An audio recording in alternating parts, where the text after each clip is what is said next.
Back. రాష్ట్రంలో beer war నడుస్తోంది. కొత్త బ్రాండ్ల పంచాయతీ అయితే కనిపిస్తోంది. అసలు ఏంటి అంటే ఒక వారం రోజుల క్రితం అటువంటిది ఏమీ లేదు అని చెప్పేసి సదరు శాఖ మంత్రియే చెప్పినటువంటి క్రమం, తప్పుడు ప్రచారం చేస్తే కఠిన చర్యలుంటాయని చెప్పి కూడా హెచ్చరించినటువంటి క్రమం కూడా మనం చూసాము. సో కమిషన్ల కోసం అనధికారికంగా కొత్త బ్రాండ్స్ కావచ్చు, లేదంటే కమిషన్ ఎక్కువ వచ్చేటువంటి బ్రాండ్స్ ని అనధికారిక ఒక పాలసీ తీసుకొస్తున్నారు అని చెప్పేసి బీఆర్ఎస్ నేతలు పెద్ద ఎత్తున విమర్శించినటువంటి క్రమం మనం చూసాము. దానిపైన మంత్రి స్పందించడం, హెచ్చరించడం. అయితే నిన్న నేషనల్ స్టాక్ ఎక్స్చేంజ్ సోమ్ డిజిటల్ ఒక లేఖ చెప్పింది. అయితే వాళ్ళ బ్రాండ్స్ ను ఇక్కడ అమ్ముకోవచ్చు అని చెప్పేసి అధికారికంగా అనుమతించింది అని చెప్పింది. మరి దీనికి సంబంధించి చరణ్ గారు చెప్పాలి. అంటే ఇప్పటి వరకు ఎవరు అప్లై చేసుకోలేదు, అటువంటిది ఏమీ లేదు, ఇది తప్పుడు ప్రచారం అని చెప్పేసి చేసిన తర్వాత ఇప్పుడు వాళ్ళు అమ్ముకోవచ్చు అని చెప్పేసి మహారాష్ట్రకు సంబంధించినటువంటి ఆ కంపెనీ చెప్తోంది. మేడం ఇప్పుడు ఇంకా తెలంగాణ రాష్ట్రంలో ఏ బ్రాండ్ సంబంధించిన ఏ బ్రాండ్ అసలు తెలంగాణ రాష్ట్రంలో కొత్త బ్రాండ్లకు సంబంధించినటువంటి పూర్తి సమాచారం ఇంకెవరికి కూడా రాలేదు. కానీ తెలంగాణ రాష్ట్రంలో అయితే ఎక్కడైనా కూడా, ఎందుకంటే కొత్త బ్రాండ్లు వస్తుంటాయి, పాత బ్రాండ్లు కొన్ని బాగాలేనప్పుడు వాటిని రిస్ట్రిక్ట్ చేస్తారు, కొత్త బ్రాండ్లు ఆహ్వానిస్తారు. కాబట్టి ఆ దిశగా తెలంగాణ రాష్ట్రంలో ఎలాంటి అవినీతి తావు లేకుండా తెలంగాణ రాష్ట్రంలో ప్రభుత్వం పనిచేస్తా ఉంది. పారదర్శకమైన పరిపాలన అందించారు. అదే కాకుండా మద్యం సాధ్యంతో అమ్మకాలు తక్కువ చేయాలన్న ఉద్దేశంతో తెలంగాణ రాష్ట్రంలో కాంగ్రెస్ ప్రభుత్వం ముందుకు పోతా ఉంది. దీన్ని గలాట క్రియేట్ చేసే ప్రయత్నం బీఆర్ఎస్ పార్టీ చేస్తాం. ఎందుకంటే గతంలో మీరు చూసారు, గతంలో పెద్ద ఎత్తున తప్పుడు వార్తలు ప్రచారం చేసే ప్రయత్నం, తప్పుడు వార్తలు క్రియేట్ చేసే ప్రయత్నం సోషల్ మీడియా వేదికగా బీఆర్ఎస్ పార్టీ నాయకులు కిషాన్ గారు చేశారు. ఇప్పుడు తెలంగాణ రాష్ట్రంలో కాంగ్రెస్ పార్టీ మీద బురదల్లే ప్రయత్నం జరుగుతుంది. ఎందుకంటే మోనోపల్లి ఉండొద్దని చెప్పేసి కాంగ్రెస్ పార్టీ కోరుకుంటా ఉంది. కాబట్టి కొత్త బ్రాండ్లు మంచిగుంటే కొత్త బ్రాండ్లు ఆహ్వానిస్తారు. ఒక సమావేశం అంటూ లేకుండా, ఒక ప్రకటన అంటూ లేకుండా, సమ్ పాలసీ లేకుండా ఈజీగా ఒకటి తీసేసి ఒకటి పెట్టేయడం అట్లాంటి బ్రాండ్ ఎంట్రీ ఉంటుందా? ఏ సిస్టానికైనా గుర్తుపెట్టుకోవాలి, ఏదైనా కొన్ని సమ్ గైడ్లైన్స్ పాటిస్తారు తప్పకుండా. ఖచ్చితంగా తెలంగాణ రాష్ట్రంలో కాంగ్రెస్ ప్రభుత్వంలో మరి ప్రజా ప్రభుత్వం ప్రజల శ్రేయస్ కోసం, ప్రజలు ఏదైనా కూడా చేయడానికి సిద్ధంగా ఉన్నాం. కాబట్టి అస్తిత్వం ఉండాలని చెప్పి కాంగ్రెస్ పార్టీ కోరుకుంటా ఉంది, ప్రజాస్వామ్యం ఉండాలని చెప్పి కాంగ్రెస్ పార్టీ కోరుకుంటా ఉంది. ఆ దిశగా కాంగ్రెస్ ప్రభుత్వం ముందుకు పోతా ఉంటే కాంగ్రెస్ పార్టీ మీద బురదలే ప్రయత్నం BRS party, Bharatiya Janata party రెండు కలిసి చేస్తా ఉన్నాయి. ఎందుకంటే మీరు చూస్తా ఉన్నారు తప్పుడు వార్తలు, ఫేక్ వార్తలు, తప్పుడు వీడియోలు, అదేవిధంగా ఎవరు అప్లై కూడా చేసుకోలేదు అని చెప్పారు కదా. ఇప్పుడు బ్రాండ్ ఎంట్రీ అని అంటే ఈవెన్ మంత్రి చెప్పారు అప్లై చేయలేదు, ఎవరు దరఖాస్తు చేసుకోలేదు అని చెప్పారు. మేడం గతంలో టీఆర్ఎస్ ప్రభుత్వం ఉన్నప్పుడే అప్లై చేసుకున్న వాళ్ళు ఉన్నారు, తర్వాత కాంగ్రెస్ ప్రభుత్వం వచ్చిన తర్వాత అప్లై చేసుకున్న వాళ్ళు ఉన్నారు. దానికి అధికారులు దాని మీద ఏం చేయాలి, ఎట్లా ఏ విధమైన గైడ్ లైన్స్ ఉన్నాయి, ఎక్సైజ్ శాఖ పరిధిలో ఏమేమి వస్తాయి, ఇవన్నీ కూడా ఉంటాయి. అందుకు దానిలో భాగంగా ప్రభుత్వం ముందుకు పోతుంటది. కానీ ఏ బ్రాండ్లు అనుమతి చేయాలి, ఏ బ్రాండ్లు అనుమతి చేయొద్దు, అదేవిధంగా హెల్త్ కండిషన్స్ కావచ్చు, అదేవిధంగా దానికి గైడ్ లైన్స్ కాబట్టి ఆ గైడ్ లైన్స్ ఆధారంగా మాత్రమే ముందుకు పోతారు తప్ప ఏదో కొత్త బ్రాండ్లు ఆహ్వానించినంత మాత్రాన ఎవరికో కమిషన్లు వస్తాయని చెప్పేసి తప్పుడు వార్తలు క్రియేట్ చేసే ప్రయత్నం బీఆర్ఎస్ పార్టీ చేస్తాం. మీరు చూసి కదా 10,000 కోట్ల ఉన్నటువంటి మద్యం ఆదాయాన్ని 40,000 కోట్ల రూపాయలు చేశారు. మరి దాని గురించి ఎందుకో మాట్లాడరు. చెప్పండి మేడం, ప్రజలకు ఇబ్బంది పని ఏది కూడా తెలంగాణ రాష్ట్రంలో కాంగ్రెస్ ప్రభుత్వం చేయడానికి చాలా స్పష్టం. దీని విషయంలో ఎవరు అధైర్యపడాల్సిన అవసరం, ఎందుకంటే తెలంగాణ రాష్ట్ర అస్తిత్వం ఉండాలని చెప్పి కాంగ్రెస్ పార్టీ కోరుకుంది. కాబట్టి అందశ్రీ గారి గీతాన్ని తెలంగాణ గీతంగా ప్రకటించుకున్నాం. ఇప్పుడు ఆ కార్యక్రమాల గురించి మళ్ళీ మనం మాట్లాడదామండి. ఇప్పుడు మద్యాన్ని 40,000 కోట్లకు ఆదాయ వనరుగా మార్చుకున్నారు, తప్పే. ఇప్పుడు ఆదాయాన్ని కాంగ్రెస్ సర్కార్ తగ్గించి వేరే విధంగా సమకూర్చుకుంటుందా? మేడం ఖచ్చితంగా తెలంగాణ రాష్ట్రంలో మీరు చూడండి, మద్యం ద్వారా నాడు ప్రభుత్వం నట్టింది. కాబట్టి ఆ దిశగా ప్రయాణం చేయొద్దు, అదేవిధంగా వేరే మార్గాలను అన్వేషించాలని చెప్పి కాంగ్రెస్ ప్రభుత్వం భావిస్తా ఉంది. కాబట్టి ఎందుకంటే ఒకటేసారి తక్కువ చేయలేం ఏది కూడా, ఎందుకంటే ఒకటేసారి మన చేతిలో ఉంది మేడం, ఒకటేసారి తక్కువ చేయలేం. కాబట్టి ఆ దిశ ఆలోచించాలని చెప్పి ప్రభుత్వం భావిస్తా ఉంది. కాబట్టి తెలంగాణ రాష్ట్రంలో ఖచ్చితంగా మద్యం కావచ్చు, అదేవిధంగా మీరు చూస్తా ఉన్నారు డ్రగ్స్ విషయంలో ఏ విధంగా ఉక్కుపాదం పోతా ఉన్నాడు మా ముఖ్యమంత్రిగా మీరు చూస్తా ఉన్నారు. మద్యం విషయంలో కావచ్చు, అదేవిధంగా బార్ల విషయంలో కావచ్చు, దేని విషయంలో కొంత తెలంగాణ రాష్ట్రంలో ప్రజలకు ఇబ్బంది అయ్యే పనులు ఏది కూడా చేయదని చెప్పి ప్రభుత్వం భావిస్తా ఉంది. కాబట్టి ఆ దిశగా భవిష్యత్తులో ఖచ్చితంగా తెలంగాణ రాష్ట్రంలో కాంగ్రెస్ ప్రభుత్వం పనిచేయబోతుంది. శ్రీనివాస్ గారు కొత్త బ్రాండ్ల ఎంట్రీ పైన మీ ఒపీనియన్ ఏంటి?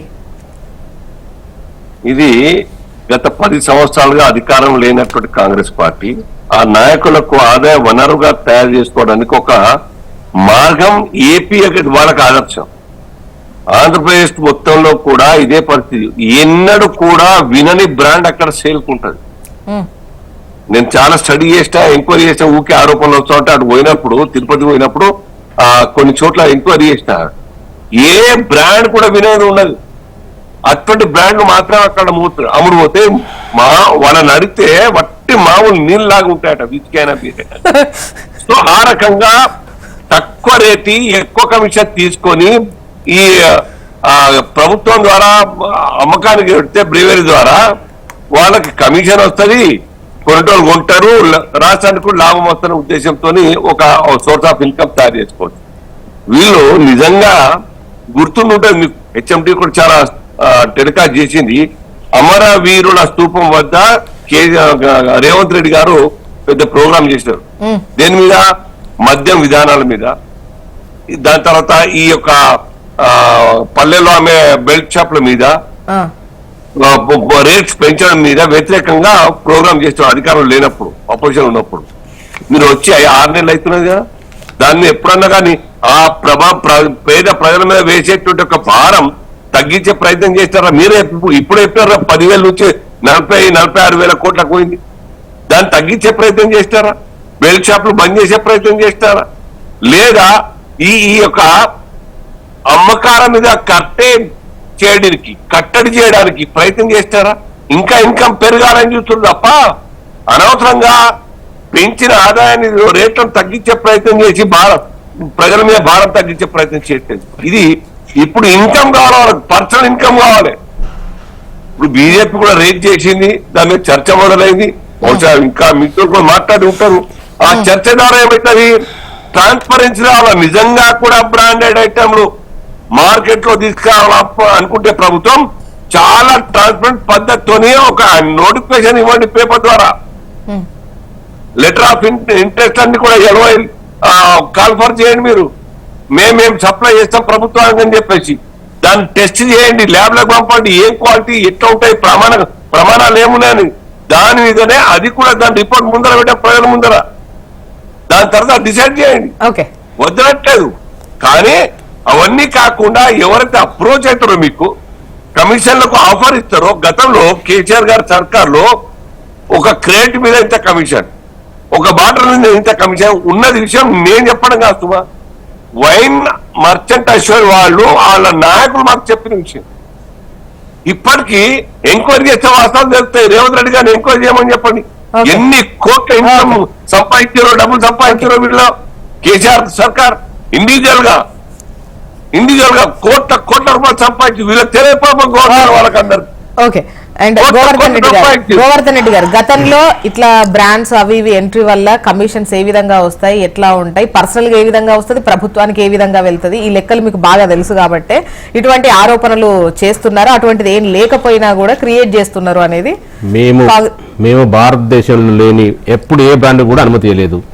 ఏదన్నా సర్టిఫై చేసిన బ్రాండ్ మాత్రం అనుమతి ఇచ్చారు. ఎక్కడ కూడా సొంత ఎక్కడ సందర్భం లేని బ్రాండ్లు మాత్రం ఆంధ్రప్రదేశ్లో లేకపోతే ఇంకెక్కడ జరిగిన బ్రాండ్లకు అనుమతి లేదు. ముఖ్యంగా అది పక్కన పెడితే ప్రతిపక్షంలో ఉన్నప్పుడు కాంగ్రెస్ వాళ్ళు ఏం చెప్పారు? తెలంగాణను తాగుబోతులు తెలంగాణ చేసిర్రు, బెల్ట్ షాపులు విపరీతమైన చెప్పి గొప్పలు పెట్టిర్రు, సరే సక్సెస్ అయ్యారు. మరి వీళ్ళు వచ్చిన తర్వాత ఏ రోజన్నా మద్యం సంబంధించిన రేట్లు తగ్గించిరా? నెంబర్ 1. నెంబర్ 2, బెల్ట్ షాపులు ఎక్కడైనా తీసిరా? నెంబర్ 2. లేకపోతే లేని అనుమతులు మధ్యప్రదేశ్లో పుట్టిన సోన్బీర్ గతంలో 2019లో ఆ సోన్బీర్ అయిన సంస్థ 2019లోనే కాంగ్రెస్ పార్టీకి 1,31,00,00,000 రూపాయలు విరాళం ఇచ్చింది. దాని ఎవిడెన్స్ తో సహా ఉన్నది. నిన్న కృష్ణ గారు చెప్పడం జరిగింది. దాని ఎవిడెన్స్ తో పాటు చెప్పడం జరిగింది. మొన్న 26 లక్షల రూపాయలు ఫండ్ కూడా ఇచ్చేయడం జరిగింది.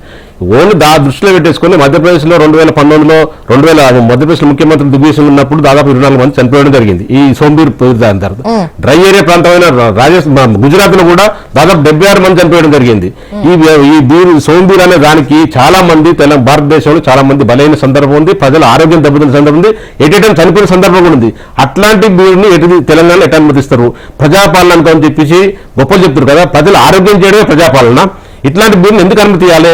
మీకేదో ఎలక్షన్ ఫండ్ వచ్చిందని, లేకపోతే మీకు ట్యాక్స్ వస్తుందని చెప్పేసి, పర్సనల్ ట్యాక్స్ వస్తుందని చెప్పేసి ఇట్లాంటి బ్యాడ్ రికార్డు ఉన్న సంస్థని ఎందుకు అనుమతి ఇవ్వాలని చెప్పేసి తెలంగాణ ప్రజల తరఫున లేదా మా బీఆర్ఎస్ పార్టీ కార్యకర్తలు అడుగుతున్నాం. ఎందుకు ఇవ్వాల్సిన అవసరం ఉంది? మీకేదో పార్టీ ఫండ్ ఇవ్వడమో లేకపోతే మీ పర్సనల్ గా ఫండ్ ఇవ్వడం కొరకు అయితే ఇట్లాంటి వ్యవస్థ ఎందుకు అనుమతి ఇవ్వాలి? ఆంధ్రప్రదేశ్ చూడండి ఎంతమంది తిరుక్కుంటుంటారు, ఎంతమంది ఆరోగ్యాలు ఖరాబైనాయి. అంటే తెలంగాణ ప్రజలు కూడా ఆరోగ్యం ఖరాబాలన్నా? తెలంగాణలో నిజం మొన్నటికి మొన్న 40,000 కోట్ల రూపాయలు చెప్తున్నారు. 40,000 కోట్ల రూపాయలు మొన్న ఎండాకాలంలో ఎంత ఇన్కమ్ వచ్చింది. మరి ఎందుకు ఇన్కమ్ రావాల్సిన అవసరం ఉండే? మీరు ఎందుకు తగ్గినప్పుడు మీరు ఇప్పుడేం కొంచెం మెల్లమెల్లగట మద్యపానం నిషేధం చేస్తారట, మద్యపానం తగ్గిస్తారట. అసలు ఏమైనా అనుమతి ఉందా? కొత్త పూజలకు అనుమతించుకుంటా, కొత్త కంపెనీలకు అనుమతించుకుంటా, మీ పర్సనల్ ట్యాక్స్ వసూలు చేసుకోవడానికి అనుమతించుకుంటా మద్యపానాన్ని తగ్గిస్తామని చెప్పేసి చెప్పడం ఎంతవరకు? డ్రగ్స్ మీద వేస్తూ సార్ డ్రగ్స్ గురించి వ్యవహారం మేము మాట్లాడలేదు. డ్రగ్స్ గురించి చేస్తే మంచిదే, డ్రగ్స్ గురించి కాదు. మద్యం మీద ఎందుకు సోంబీర్కి ఇంత చెత్త బ్యాడ్ రికార్డు ఉంది? అట్లాంటి దానికి ప్రజలు ఆరోగ్యం చెప్పగలనా? మరి వాటికి అనుమతిస్తూ ఎలా మద్యం అనేది నియంత్రణ చేస్తారు, ఎట్లా ఆదాయం తగ్గిస్తారు అని చెప్పేసి అండ్ దీనికి సంబంధించి అంటే సోంబేరికి సంబంధించి గతంలోనే దానిపైన చాలా విమర్శలు ఆరోపణలు ఉన్నాయి కదా, వాటిని పరిగణలోకి తీసుకోకుండా అట్లా ఎట్లా ఇస్తారు? ఒక విధంగా చెప్పాలంటే మీకు పార్టీ ఎలా చేశారంటారు వాళ్ళు? లేదు మేడం, ఈ బీఆర్ఎస్ పార్టీ నాయకులు సరిపోయి చేస్తారా? లేవునా ఎన్నడన్నా ఊరుతున్నాను మాట్లాడలేదు ఎన్నడన్నా రికార్డు కదా మీకు మధ్యప్రదేశ్ ఎంతమంది చనిపోయారు, గుజరాత్ ఎంతమంది చనిపోయారు, రికార్డు కదా దానికి. రాష్ట్రంలో పెద్ద ఎత్తున చర్చ జరుగుతా ఉంటే ఆనాడు ఉన్నటువంటి భారతీయ జనతా పార్టీ ఇప్పుడు చేవెల్ ఎంపీ పోటీ చేసిన విశ్వేశ్వర్ గారు కావచ్చు, మా కాంగ్రెస్ పార్టీ అధ్యక్షుడు రేవంత్ రెడ్డి గారు అమరుల స్తూపం దగ్గరికి వచ్చి రండి కేటీఆర్ గారు మనం అందరూ ఆదర్శం ఉండాలని చెప్తే కేటీఆర్ గారు పారిపోయిన నాడు వీళ్ళు బీఆర్ఎస్ పార్టీ నాయకులు ఏంటంటే సేపు తప్పుడు ప్రచారం చేస్తున్నాం, కాంగ్రెస్ ప్రభుత్వం బుర్రలు పెట్టి వారు చేస్తా ఉన్నారు.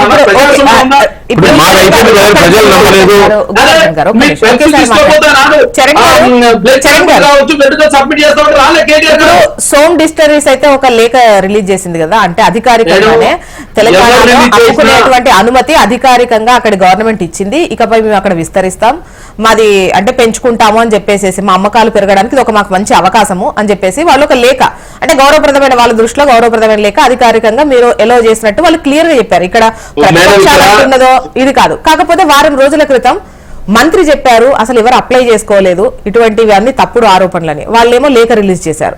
వీటి గురించి చెప్పండి, ప్రతిపక్షాలు వదిలేయండి మీరు. మేడం ఇప్పుడు అసలు వాస్తవం చెప్పాలంటే రిలీజ్ చేసింది వాస్తవం అనే విషయం మాకు కూడా తెలియదు. ఫస్ట్ రెండో విషయం గుర్తుపెట్టుకోవాలా, తెలంగాణ రాష్ట్రంలో పారదర్శకమైన వ్యాపారం కావచ్చు, అది కోడి క్యాపిటలిజం కాకుండా చట్టబద్ధ వ్యాపారం ఎవరు చేస్తున్నా కూడా దాన్ని అనుమతిస్తానికి ప్రభుత్వం సిద్ధంగా ఉందని చెప్పి గతంలో ప్రకటించడం ఇప్పుడు ప్రకటిస్తా ఉన్నాయి ఎవరైనా కూడా. కాకపోతే చట్ట పరిధిలోకి లోబడి పనిచేయాల్సిన అవసరం ఉంటది. కానీ ఈ బిస్లరీ విషయంలో అసలు ప్రభుత్వం అనుమతించడానికి ఇంతవరకు అయితే క్లారిటీ లేదు. ఖచ్చితంగా ప్రజలకు ఇబ్బంది పని ఏది కూడా తెలంగాణ రాష్ట్రంలో కాంగ్రెస్ ప్రభుత్వం చేయలేదు చాలా స్పష్టం. ఎందుకంటే ఏదో అనుమతిస్తే కొత్త అనుమతిస్తే ఏదో కాంగ్రెస్ పార్టీ నాయకులు ఏదో కమిషన్ వస్తున్నాయని చెప్పేసి అనవసరంగా పడగాల్సి మీద చేసే ప్రయత్నమే తప్ప అసలు ప్రజల విషయంలో ఏదైనా బీఆర్ఎస్ పార్టీ నాయకులు మాట్లాడినా కనీసం చర్చించరా?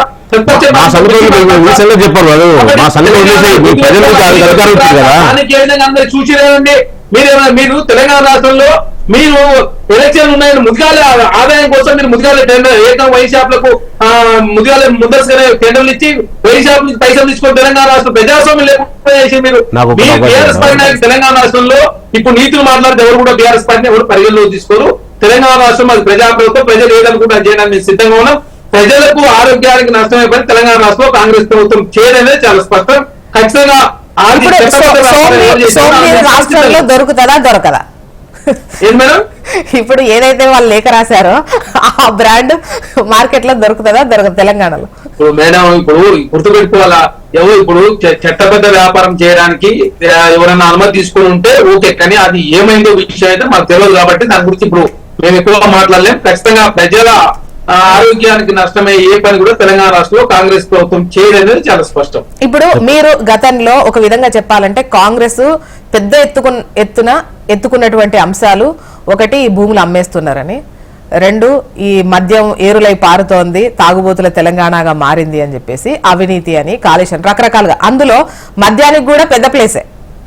సో ఈ క్రమంలో మద్య నియంత్రణ అనేది మీరు వచ్చిన తర్వాత ఇప్పుడు ఇంపార్టెంట్ గా మారింది, మీకు మీరు చేయాల్సినటువంటి అవసరం ఉంటుంది.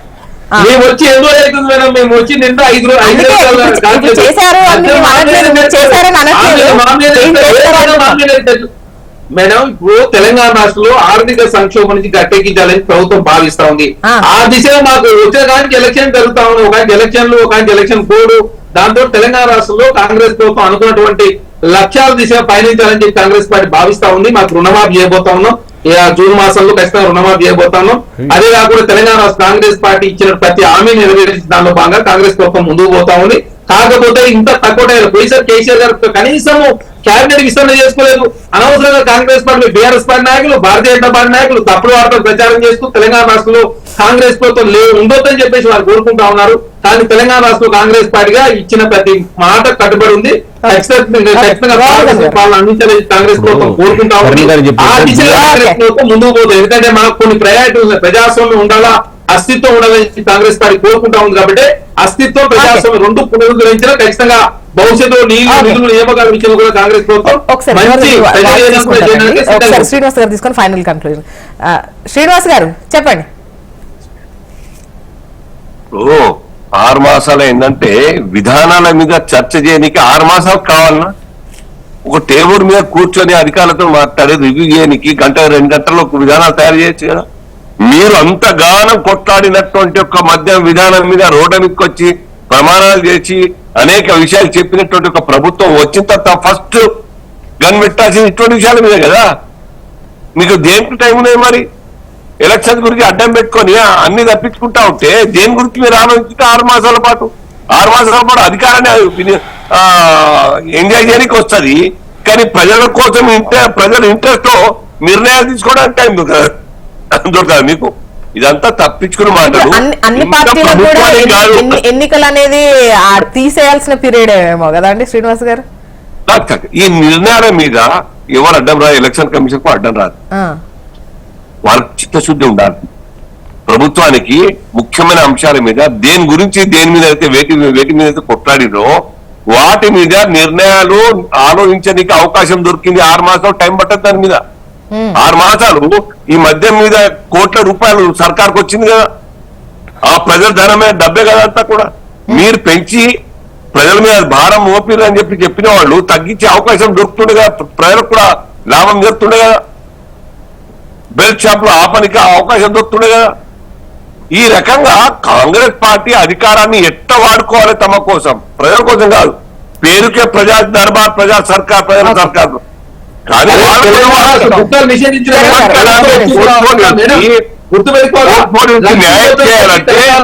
కాంగ్రెస్ ప్రభుత్వం భావించింది కాబట్టి డ్రగ్స్ విషయంలో ఇప్పటికీ తప్పతపాలుగా రివ్యూలు నిర్వహిస్తా ఉన్నారు. డ్రగ్స్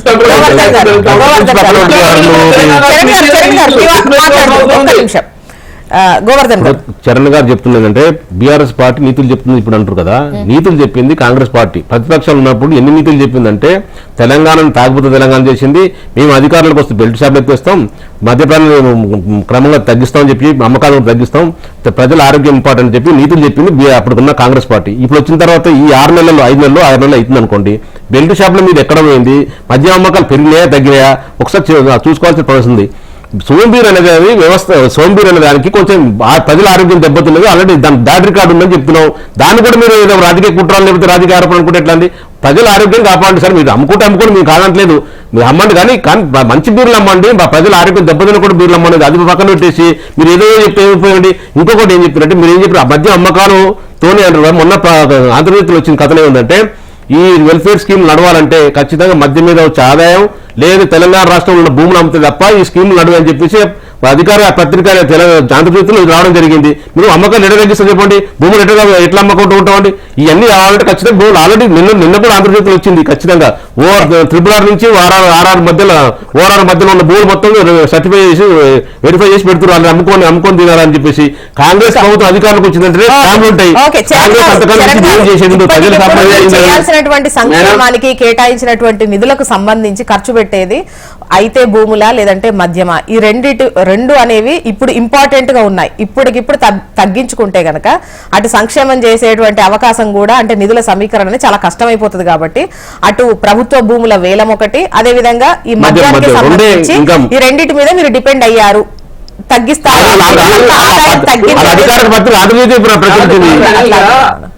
టీఆర్ఎస్ పార్టీ నాయకులు గతంలో వాళ్ళు ఏం చేశారు అందరూ చూసారు. లేలే ఆలోచన మేడం, మేము తెలంగాణ రాష్ట్రంలో రేవంత్ రెడ్డి గారి ప్రభుత్వం కాంగ్రెస్ పార్టీ అధికారంలోకి వచ్చింది. మంత్రి తెలియకుండా నడుస్తుందంటే అదే ఆగండి సార్, తెలంగాణ రాష్ట్రం గుట్కాల మీద నిషేధం విధించారు. అదే కాకుండా డ్రగ్స్ విషయంలో తప్పతప్పాలుగా తెలంగాణ రాష్ట్రం కాంగ్రెస్ ప్రభుత్వం అధికారులతో చర్చలు జరుపుతాం. డ్రగ్స్ గురించి కానివ్వండి, ఇతర విషయాలు కాదు, ముఖ్యంగా నిధుల సమీకరణమే ప్రస్తుతం గవర్నమెంట్. మీరు ఏదైతే గతంలో విమర్శలు చేశారో ప్రభుత్వ భూమి అమ్మకూడదు, ప్రభుత్వానికి ఇంత భూమి ఉండాలి, భవిష్యత్ తరాలకు అవసరం అని చెప్పి ఒకటి, ఇటు మద్యానికి సంబంధించి ఈ ఆదాయం ఇంత పెద్ద ఎత్తున పెంచారు, తాగుబోతుల తెలంగాణ చేశారు. సో కానీ ఇప్పుడు మీరు చేయాల్సినటువంటి కార్యక్రమాలకు పెద్ద ఎత్తున నిధులు కావాలి కాబట్టి రెండింటి మీద డిపెండ్ అవ్వక తప్పని పరిస్థితి ప్రస్తుత కాంగ్రెస్ ప్రభుత్వానిది. మేడం, ఇప్పుడు తెలంగాణ రాష్ట్రంలో 2,30,000 కోట్ల రూపాయలతోటి మేము బడ్జెట్ ఏర్పాటు చేసుకున్నాం.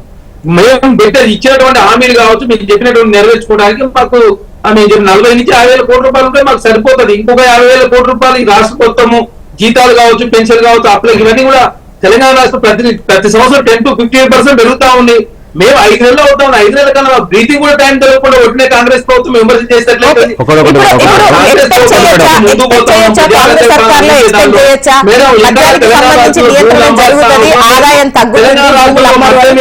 తెలంగాణ రాష్ట్రం నడిపే పరిస్థితులు తెలంగాణ రాష్ట్రంలో కాంగ్రెస్ ప్రభుత్వం లేదు. ఈ పద్యం పడతారు కానీ ఇప్పుడు 50,000 కోట్లు సరిపోతుంటారు కదా, 40,000 కోట్లు 6 గ్యారెంటీలకు 50,000 సరిపోతుంటారు కదా, రైతుల 40,000 కోట్లు. ఒకటైతే ఇప్పుడు మీరు సోమవారం సంబంధించి వాళ్ళు లేఖ రిలీజ్ చేసిన విషయం మాకు తెలియదు అని అంటున్నారు. ఒకవైపు అంటే మంత్రి గారు కూడా అప్లై చేసుకున్నట్టు ఏం తెలియదు అని అంటున్నారు. అసలు ఎవరికి తెలిసి జరుగుతోంది, అసలు ఎంట్రీ ఉందా లేదా, దీనికి సంబంధించి క్లారిటీగా గవర్నమెంట్ నుండి కూడా చెప్పాల్సినటువంటి అవసరం ఉంది. And thank you so much అండి డిస్కషన్ లో పార్టిసిపేట్ చేసినందుకు చరణ్ గారు, శ్రీనివాస్ గారు అండ్ గోవర్ధన్ గారు. థ్యాంక్ యూ అండి. ఇది వాళ్ళ న్యూస్ అనాలిసిస్. చూస్తూనే ఉండండి హెచ్ఎం టీవీ, వార్త ఆగదు నిజం దాగదు.